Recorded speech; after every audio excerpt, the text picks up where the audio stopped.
believe they're called Fortaken. Fortaken. Are you familiar? Yeah. Okay, they started by doing, a YouTube channel, and they had a very frame-by-frame style animation that was very attractive, and they were great to work with, and they delivered on time, and we go to them for backgrounds, we go to them for animatic needs. But this is just for animation? Yeah, so I'm talking about animation because that's where What's where I'm at right now. I'm sorry? The name of your company? Oh, the name of my company is called Octopi, the Octopi Network. And we have a website. And how do you spell Octopi? Octopi is OCTOPIE.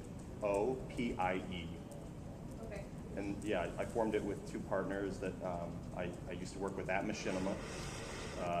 That we had worked with that company for some time, and we found that animation was really resonating with the audience. So we started to focus on that exclusively, and that's how we formed our own company and sort of broke off from the bigger company. So yeah. So are you based in Los Angeles? Yeah, we're over in Sherman Oaks. Yeah. So before we move over to Michael, welcome everybody. Thank you for coming. The question was, how do we take comic book artists and book creators in Mexico and elevate them into a production status? So Lon Strickland, who's formerly with Machinima and now a creative freelance, was explaining the animation side. And so we're going to move over to Michael Lent, who's a Marvel comic writer and also a producer, and he's going to explain it from that side. And then David, to my left, is an amazing composer. And so we're going to open it up to questions soon. So Michael, over to you. Thanks. I don't know your festival, but 3 years ago I participated in the Cabo Film Festival, and what I was struck by is it had a very international flavor, very much like the Venice Film Festival, and it created a tremendous amount of international synergy, and I think you can use your festival, if you keep it culturally specific, then you're just going to attract local artists and kind of churn it. But there are ways to kind of reach out through invitations, and that's what they do in Cabo, to bring people in from the US, from Europe, and that's when things happen. If you want to put artists with production companies here in Los Angeles or in Europe, you've got to put them in the room together. That's the first thing. And then second of all, I work with artists all over the world, and a lot of the comics, both of my children are bilingual. They go to school in Spanish, and so they will bring home some of the books, and I'll see them. A lot of the books that I see, the art is impeccable. The storytelling is very culturally specific. And again, for the American market, there are certain things that we do to tell a story that translates in the Philippines, that translates in China, in Russia, in Europe. And other countries are trying to figure it out, specifically China, but they haven't done that yet. We tend to have, superheroes are big universal themes that everyone can get the gist of in about a sentence or two. And they resonate in a place that's not in your brain, it's in your heart. And again, that's something that we do really, really well. So what I'd like to do, if it's okay, let's go to David, who would work with a artist that created a book, right, wrote it, and they have to work together, and he has to bring those characters to life musically. So how would you go about that, David? Well, I think you're doing what you're doing in a really... Sorry, thanks. You guys have to share that. Sorry. Can you hear me now? Yeah, there you go. I think it's a really exciting time to do what you're doing. I love to travel, and I've seen people in so many countries around the world wearing superhero T-shirts, and so it seems like for whatever reason, I think always the archetypal nature of superhero characters resonates with people. But right now, I think there's something especially going on, and I've worked for Marvel for over 20 years doing music for Spiderman and Incredible Hulk and Avengers and X-Men and all kinds of wonderful Marvel characters. And it's been interesting to watch the evolution of where Marvel has come from over the past 20 years. And And they went through a really difficult time, and then they came out of it, and of course now they're owned by Disney, but somewhere around 10 years ago, they really deliberately started building their characters into brands that would have the appeal that Disney found was worth the amount that Disney spent. And so they, for example, before Iron Man really was Iron Man, who he is now, they did this whole campaign that they called Iron Man Awareness Campaign. And it was very deliberately positioned where they took known characters already, like Spiderman and Incredible Hulk, and they made this really nice animated trailer, and they had this whole story around Spider-Man and Incredible Hulk, and then Iron Man showing up in the middle of the story, front and center, and they had it right front center of Marvel's website for a number of months just to kind of get eyeballs on Iron Man. And then they did that as a campaign to lead up to the release of the first Iron Man movie with Robert Downey Jr., which really is sort of, I would consider that to be the beginning of the modern era of Marvel, that Iron Man movie, and they tied that in with their whole campaign around the Avengers movie series, where each one of the Avengers characters had their own movie. So after Iron Man, Thor had his own movie, and Captain America had his own movie. And then when they established each one of those characters, then they released the Avengers movie and capitalized on the massive popularity of each one of the characters individually. So it was very deliberate, just thought out campaign over a number of years, And so the same opportunity is available for you. If you can license characters that have some kind of an appeal already, they don't have to be as big as the Marvel ones, but of course if they are, that's great too. But if you can get new characters connected to brands that are already familiar, then immediately people are going to look at the new character and go, oh, okay, who's this person? And you'll get attention right away. So maybe that'll help you. You're welcome. And then on my side as a producer, I've had this particular property for, has it been 7 years, Michael? Yes. Oof. So I have about a book this big of all the people that I've met. And so I've been in the business a very long time. And fortunately, I don't pick up the phone a lot you don't call anyone unless there's a right fit. Otherwise, you're wasting their time and they're really busy. And the level of people I went to are amazing.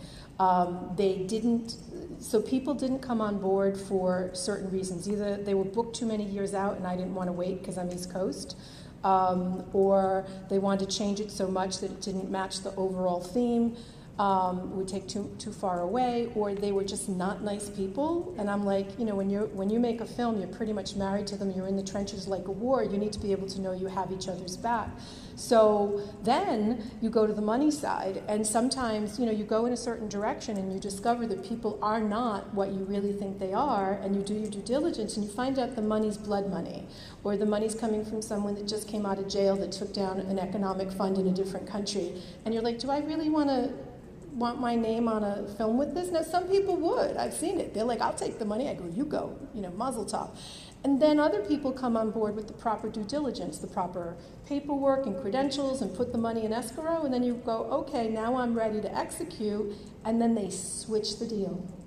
They totally switch the deal. Or they put you in touch with people that are so vile that you go, oh my God, I'm not going to survive this. And again, you're married to them, you're in the trenches, it's a minimum of 4 to 5 week shoot, minimum.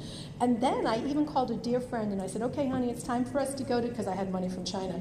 I go, it's time for us to go to China. I go, you're going to direct. And he's an Oscar winner. I go, it's time for us to work together. So I said to him, and he goes, and so I'm thinking he's going to be happy. He goes, you are not going to China. I'm not letting you go to China. I just came back from China. And he told me a story, which I keep telling Michael, because he's like, how's the China deal going? I'm going, well, I'm not supposed to go to China. So what happened is although they have all their permits in place, when you get there, I can't say the specific regime comes in, they block the elevator so you can't go up to the roof where you have the permits to shoot on the roof, and then they demand cash. Well, if you do this every day for every scene, for every location shoot, really.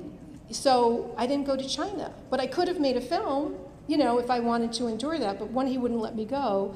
And how cool it would have been to make a film with him there, but that's where my money was, right? So then I had to say no to that money, and then I had to find money again.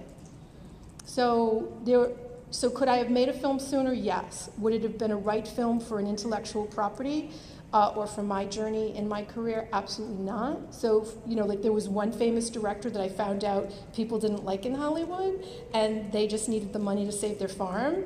Would they have made a kick-ass film? Absolutely. But do I want investors to think that I risked their money to bank it on a director that would have made a good film that may not have gone forward because people don't like him, so they're not going to help the film, and then he was just doing it to save his farm, so will the film turn out really good? So there's a lot of variables we don't know. And you know, Susan goes forward like everybody's sweet and everybody's kind, and then I go, oh Lord, that is a mess. So, yeah. Do you have any questions that with the pretty orange hat and the neat little blue hat that matches with the orange figure? We appreciate you being here. Thank you. We appreciate you guys being here. Thank you. I suppose for myself as a writer, what's the best way at going about integrating yourself into the industry? What's a good start, I suppose? All of you can Yeah, give we you, can- all I'm sure we of have you a version can of pitch that in on answer. that. Not me, because I'm not a writer. Yeah, that's good. I guess I'm Yeah, starting. that'd be fine, thank you. So just make sure I understand. So the question is, how do you start a career? Is that what you're asking?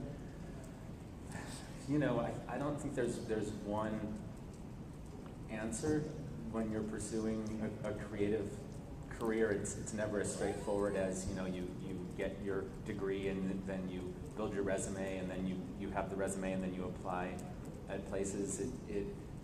It's definitely a process that takes time, but I'm a big believer in apprenticeships.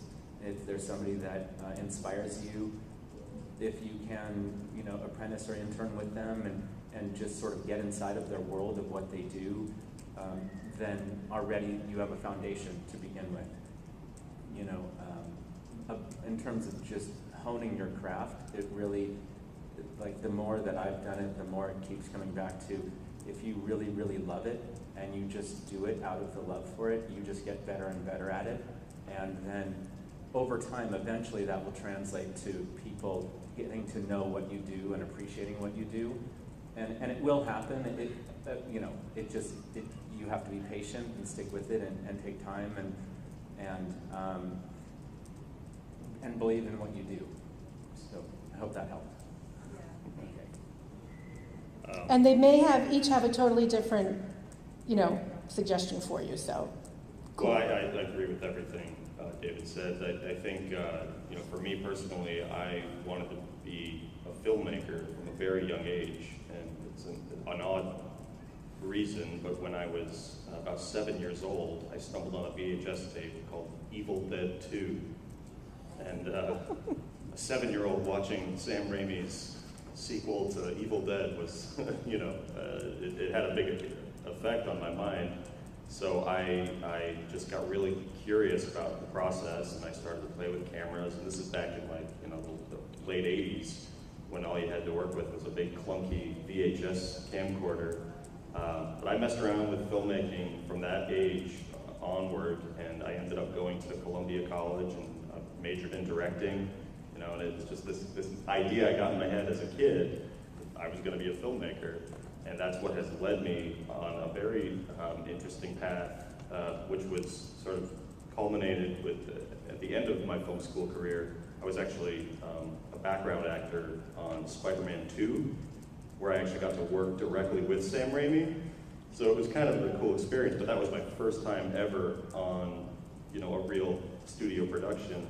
And I was a total fanboy, and Sam, and he's, you know, directing the background, which is actually pretty rare. Most of the time it's a second unit, and you have the second unit director who manages the background actors, but it was Sam Raimi himself on the L platform.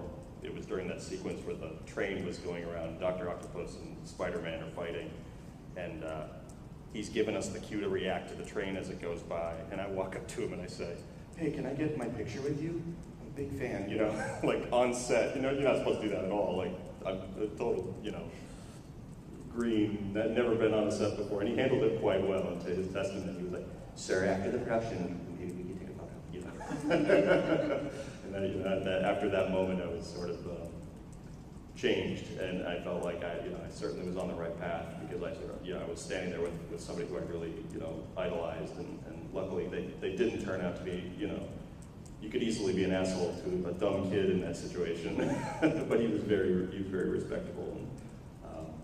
But yeah, it's kind of just sticking to your guns and do what you love and never stop, and you, just like David was saying, takes patience, takes time, but if you know what your objective is and you know what you're trying to do, the universe has a way of creating a path for you.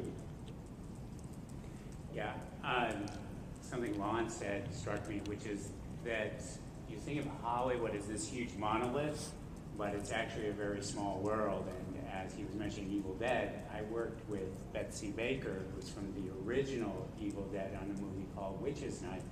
And the beautiful thing about any project that you get into is that you start to attract people who have worked with Oliver Stone and so on. And through the period that you're with them, which could be, upwards of a year sometimes, by osmosis, you begin to sort of take that into yourself. For me, career is always a journey, and it always starts with yourself, and that's a base humility. And when you're starting on your first job, you will notice some people who are just there to do their job in a selfless capacity. Other people are there to burnish an ego or something. And I always think back to this one story. We did this movie called Hard Scramble, and it was a little over $1 million budget. So it's enough money that you see all the trucks and the locations, but I would be, as a producer, loading chairs and so on.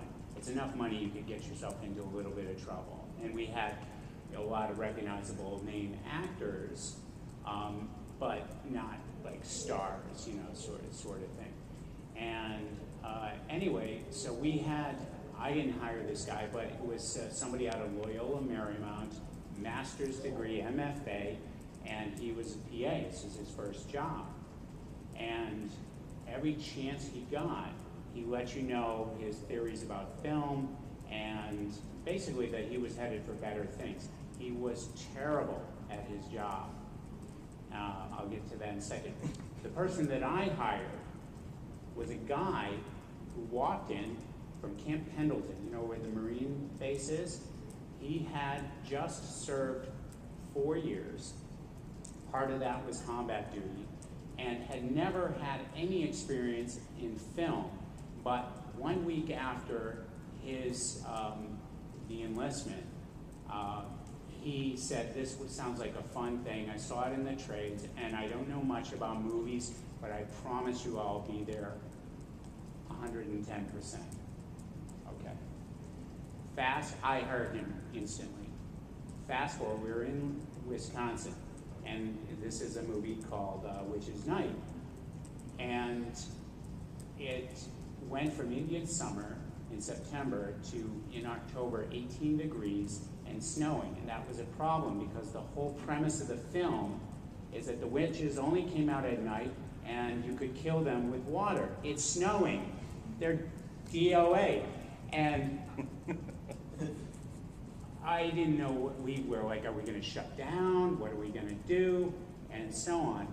And I look, and it goes from snow to freezing rain. It's just gone from bad to worse.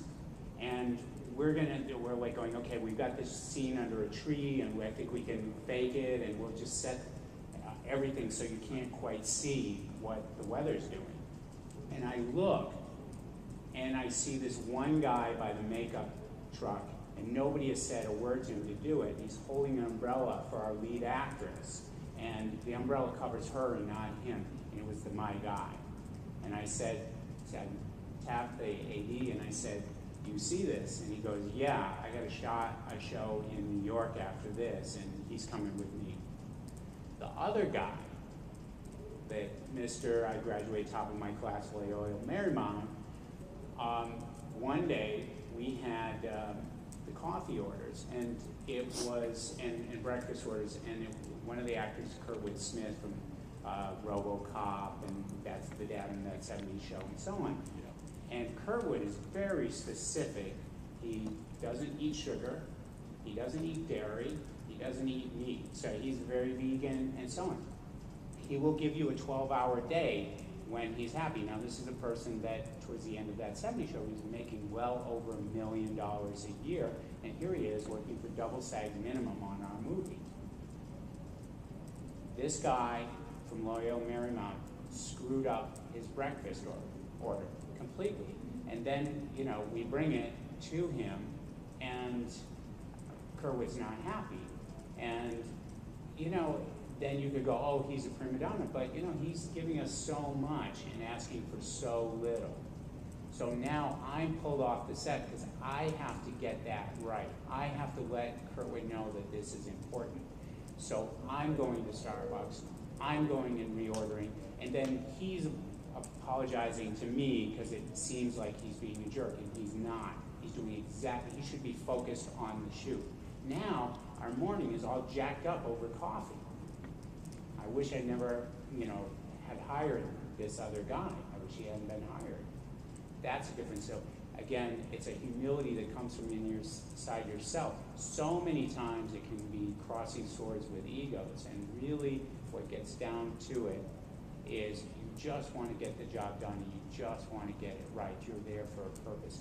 People see that, and they will mentor you, which is really important. Oh, good.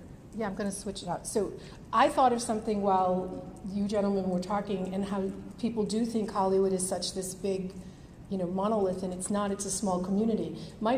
So I came out here as an actress. I didn't think to check, but there was an actor's strike going on.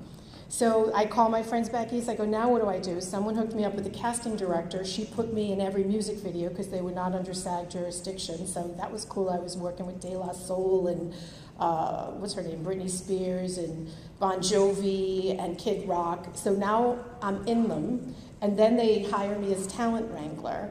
And then, you know, so I'm meeting all these people, and I have a conversation with a man about a true story in my life, and then he calls me up on Valentine's Day. Now, mind you, he's living with a woman. He goes, Susan, I have a gift for you. I go, okay, I'll take a gift on Valentine's Day. He goes, where are you? I said, I'm on set. So he delivers me a script. It's a short, and I'm going, this is a good script. So I knew an Emmy-winning producer, and I said to her, I'd like you to produce my film. She goes, I don't want to produce anymore. She says, I want to direct. I go, okay, you could direct. I'll be the lead actress, and I'm also the casting director, so I could cast the rest of it. And she goes, well, who's going to produce? I go, I don't know. She said, you are. And I went, if an Emmy-winning producer sees skills in me to produce, I'm going to produce. Cut to, this was the age when standard def was cutting over to HD in 2003. And everybody's like, oh, do HD, HD. I go, no, I grew up on film. I grew up on 35 millimeter. I love the grittiness. I love the little holes on the side. I love the projector sound. So I made a 35 millimeter film, my first film. It was a short. And who knew that it was a color film noir, and that there were very few color film noirs in the world. Now, my film, when I pitched it, was Hitchcock meets Twilight Zone. It was based on a true story, but I didn't tell anybody. And it was one woman's obsessive desire for revenge and its unexpected consequence. So I go on the festival circuit. Guess who calls me? Spider-Man 3. They said, we want to have permission to dissect your film in our production department, but we won't give you credit. But they gave me an email, so I have proof. And I'm like, okay, so that's cool, right? Because they were making Spider-Man 3 as a color film noir. So then you cut to Mortal Kombat. Mortal Kombat calls me, and they go, we want to dissect your film for our post department. I go, have a ball, what do you need? And I'm sitting here going, I just told this guy a true story about my life, and you know, how in a situation I would do something that I wouldn't normally do for the honor of a family member. And he gave it to me because he was moved by it. He also told me, I don't need the writing credit. No, everybody who does their job gets the credit they deserve. The point is, you're going to start out as a writer. You don't know where you're going to end up. You don't know what's going to happen along the way, but what these gentlemen said is, you know, do your best at each thing you do. You got to follow your intuition, follow the story that you see. And then I won awards on that, and the awards were things like filmmakers who ignite the mind that make you think. So now I didn't do slasher films And so I did less films because that was really popular then. So your journey is going to morph and change. I think my only advice to you is make sure you know how to say no when it's not the right journey for you, right, at that time. And then David, you had said you had thought of something as well that you'd like to add. Right. So Yeah, the mic is always good. Thanks. I thought of something specifically related to writer advice. So I was talking about how I think internships are great. So when I was actually a student and doing an internship, the first movie credit I ever got, I was really lucky to work with a composer named Danny Elfman, and he was doing a movie called Nightbreed, and the director is named Clive Barker. Clive did Hellraiser. And so I got to sit and chat with Clive, which I was just like, oh my God, this is amazing. So Clive was telling me that he started out aspiring to be a writer. He lived in England, and so he didn't have any writing credits, and he didn't have any experience. He didn't have anyone that would hire him. So he was actually on the dole, which is essentially like welfare. And he would just sit at home and write a book, and then write another book, and write another book. And he told me that he did this for years. And he had a stack of books that were all written. And then when he finally sold one and actually had a hit, a bestseller, and was in demand, and they said, what else you got? He said, well, funny you should ask. So it worked out really well for him to just sit and write and write and write and write for years and years and years and years, you know, and to just keep all that stuff stacked, waiting, you know. It didn't matter to him that no one wanted it and that no one cared about it, you know. And he said actually for a number of years after that, it worked really well because he would just go, okay, here's the book to release this year. And okay, and here's the book to release the next year, you know, and he had it all banked already. So, you know, if you really are thinking you really want to be a writer, it seems like that's a pretty cool concept. So that was a thing I thought about. I could tell my Clive Barker story. All now. right, Okay. everyone has a Clive Barker story. I don't, Okay. unfortunately, but okay. You should have one. I will, hopefully. Well, I worked for Machinima for a while. I started when the company started to gain some popularity, and the audience was huge. I don't know if you guys are familiar with you know the YouTube scene and all kinds of influencers. And Machinima was where PewDiePie started. You know, he signed with our network, and at the time we didn't have any idea that he was going to snowball into what he became. But there were a number of people that came through Machinima. One of the things that we focused on was the creepypasta community. We wanted to figure out a way to exploit that particular segment of the internet. It's a sort of grassroots horror community that spawned online, people sharing scary stories online. Some real say it's where the Slender Man concept came from, which ended kind of scary, and someone actually tried to kill their friend or something horrible. But anyway, it had its roots in the culture, and the word creepypasta means something. So we did our due diligence and figured out how to, you know, own the name creepypasta in a way that was unique. And then we had the idea, because of the Nightbreed director's cut screening that they did over at Cinefamily, I got a chance to meet Mark Miller and talk to him about, and Mark is sort of the head man for the current Clive Barker team. And we basically wanted to connect Clive Barker to creepypasta and have a sort of Clive Barker Presents creepypasta concept. And we got pretty far along in packaging this, and they even took it to the New Front presentation, which is like they put on a show with videos and to potential investors to put money into a project. And Clive did the narration for the opening of our piece that we had put together using footage from horror videos that had become popular online. It was sort of, you know, putting together the concept visually for the investors. And unfortunately, it never came together. There were too many cooks in the kitchen, I guess, on the Machinima end. And the ball was dropped, unfortunately. But I have maintained a good relationship with the Clive Barker camp, and we're still talking about developing some interesting properties over there. And I don't know how long it's been since you've touched base. Long time. But it's a really interesting time for them right now, and Mark Miller is just a really sweet guy, very, very approachable, and just kind of grassroots All-American, you know, and he's doing a great job representing the Clive Barker brand. So I assume in the next few years we will see some of those properties get the proper treatment, because there's a lot of interest in parties right now. So, Lon, can I interrupt for a moment? Sure. What I'd love to do, welcome to those of you probably came from another seminar. What I'd like to do is I'd like to have each of you just say your name, the comic books that you've worked on, what's coming up next. And then once we do that, you'll know a little bit about us, and we're going to open it up to questions, okay? For those of you that just arrived, because we've answered the questions to those that are here. Great. So, Michael, Lent, would you start with us, please? Interesting thing about Clive Barker. I actually wrote on Hellseeker 5, Hellraiser. This is exactly what we were talking about. Michael Lent, writer-producer. I do comic books. The writer, I'm working on a series called I Homes with David Rambo. You know him as a producer on Empire, CSI. He's on that new series, Will, and again, another series. Anyway, and I also produce independent films.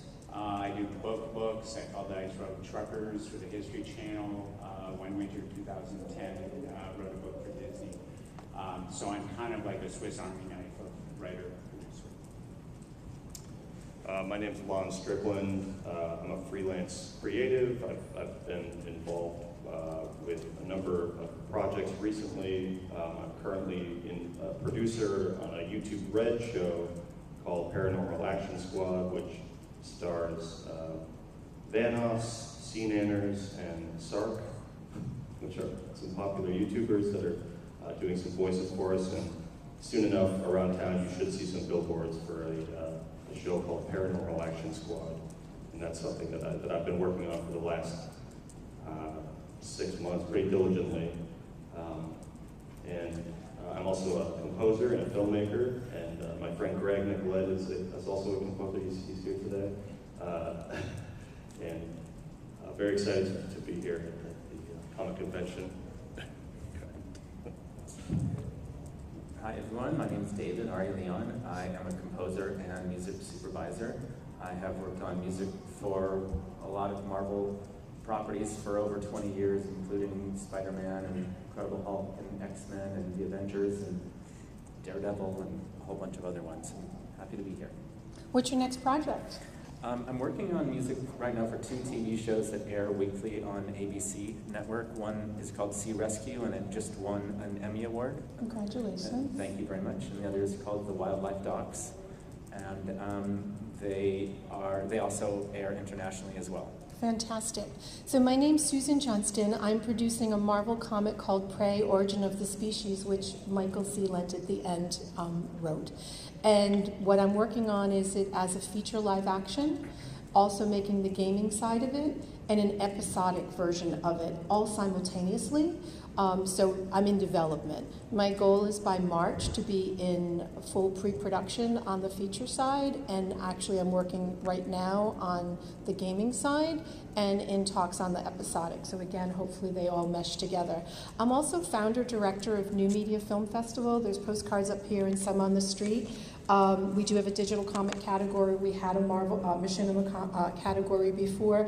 And what's very cool about it is that as do-it-yourselfers, you literally can take an HD flip camera, which they don't even make anymore, or your cell phone or an iPad, and you can make your own film. And they literally start as 30 seconds. We have a Snippler 30-second pitch category, and people have taken a 30-second idea of their project, they've screened it at our festival, they have brought potential investors and got full funding for their feature. So really now, you all uniquely can write a story, make a story, you know, get it out there, get it funded, and get it made. So I'd love to open it up to questions. You can ask any of us. Does anybody have any questions out there? Good. What's going on? And I'll repeat it so they can hear. Sure. There's such mention of social media being connected now, not just the phenomenon of YouTube, but the fact that you can use all this new social media that didn't exist, certainly in its level of popularity, as it does today, even 5 years ago. Are there things that someone can do to try and build local buzz and get attention, or just aim high for these big companies? And does that make sense? To try, I mean... Well, I'm going to share with you something on the casting side, because I have a casting division of Select Services Films, Inc., which owns New Media Film Festival. On the casting side, so those of you who love RoboCop, and those of you who love, Erin Gray, she's been in a million things. So Gary Graham and Erin Gray I've worked with before. So what we do is we take a budget size, we cast, and then there's a Q value. And the Q value used to be rated on your star meter on the back end of, what have you worked on, who have you worked with, what's your popularity. And now in the social media space, your Q value is how many unique, views do you have on your site? What's your following? Now it went one level more. What's the interactivity on the following? Because you really could have bought 8 billion views before. So now they're like, okay, just having 8 billion views is enough. Who is engaging? And it's going even further. What demographic? What age? So sure, I'll pass it along. You refer to it as a conversion rate in terms of the loyalty of your subscriber base and what that means on a monetary level. And it's really interesting what's happening with plugging in YouTube influencers into pitch concepts, any kind of creative. When you incorporate one of these influencers, that it really moves the needle for them in terms of audience engagement. And it's been interesting, sort of using the secret sauce as we've been pitching around town through Octopi. The power of the influencers nowadays is pretty palpable. It seems to be, it's not slowing down in any regard. And the needle in the haystack is finding the talent who has the audience and can resonate or perform on a level that is industry standard. So finding guys like that has been the most challenging part of my career in the new media realm. But there's some really awesome people out there that are easy to work with, that deliver on time. And, it's very much like the Wild Wild West, diving into that whole space. And, people could be working for you all over the planet. And you have no idea what kinds of communities that you're delving into.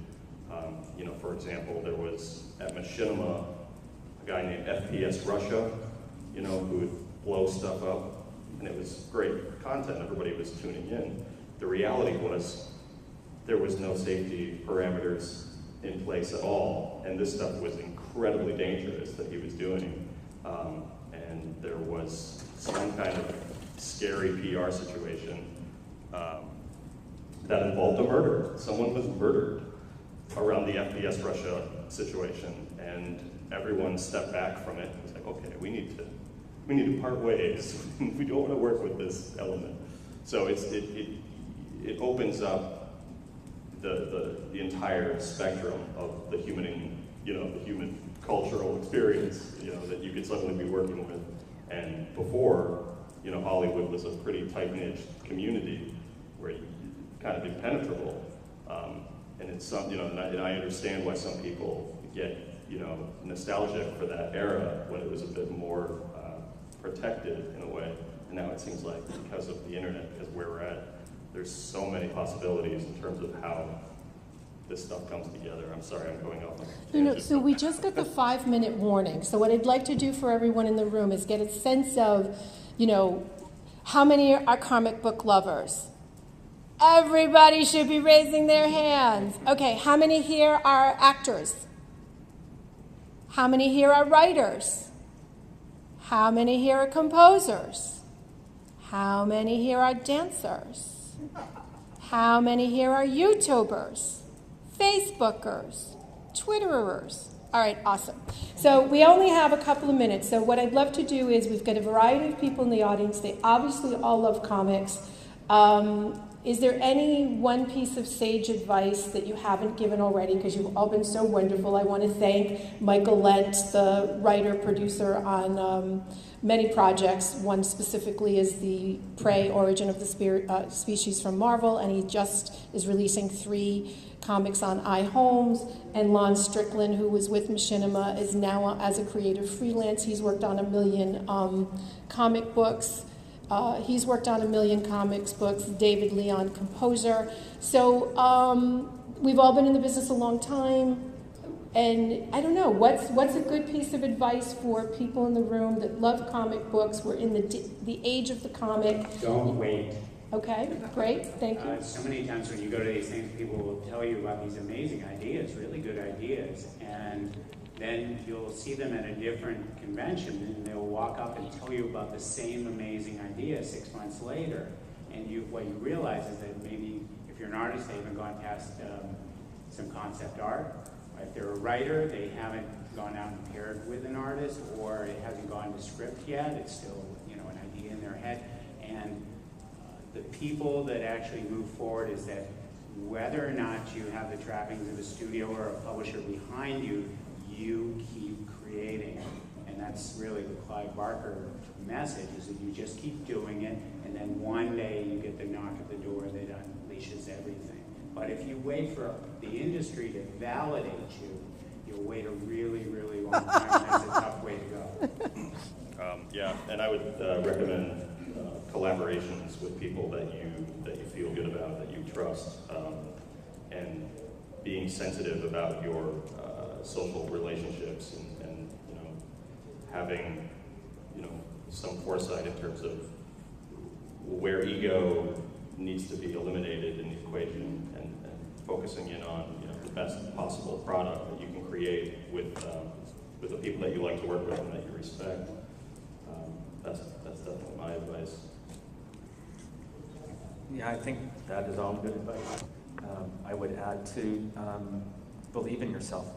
If you have something that's inspiring you to contribute to the world, and inside that is something special, you're not the only one that's going to think it's special, but a lot of people aren't going to see it right away. But never let that flame go out. Just keep believing and just keep honing your craft, and it'll get out there. I just say the same thing, just never give up. There's going to be a lot of no's out there. But it's really about like match games. You guys remember maybe when you were little, you had the cards on the table and you'd flip over 2 cards, and one was a pig and one was a girl, and that's not a match. Got to find the pig or I got to find the girl. So it might not be a right match. And the other thing I would say is please don't tell everybody what you're working on if you haven't protected it. The federal government $35 to copyright it, maybe the WGA another $35, because if you start going to these events and you're talking about what you want to do, someone's going to just take it from you if it's not protected. So what I say is, instead of talking about it, why don't you just do it? You can use your cell phone, your iPad, I love my HD old flip camera that they don't even make anymore. It's so retro. So just, do it. As long as you're kind, as long as you don't do anything illegal or dangerous. We don't want people dying. You got nothing to lose, people. So keep loving comics because they're fun and they're adventurous. And thank you, panel, for sharing your expertise. We are out of time. Sorry. We're out of time because they're making room for the next one. Thanks, guys. Don't forget your book. Okay. And I got the card. Yes. Yeah, we'd love one. And if anybody wants a New Media Film Festival card, you can take one. Yeah. And the code word's fun, so you get to come. What I have on me, you can take one of those, and then let me get you one of these. But I think there's another panel coming up in 10 minutes, so we're going to clear the stage for that. Oops, let me shut you off.